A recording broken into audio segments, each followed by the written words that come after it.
Eu sou Helena, e minha história começa em um lugar onde a liberdade é apenas um sussurro.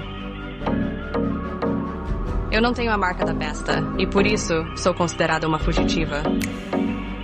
Cada dia é uma luta, mas a crença em algo maior me mantém firme. Um encontro inesperado mudou tudo. Lucas, alguém que deveria ser meu inimigo, começou a questionar tudo o que sabia. Juntos, decidimos desafiar o sistema que nos oprime.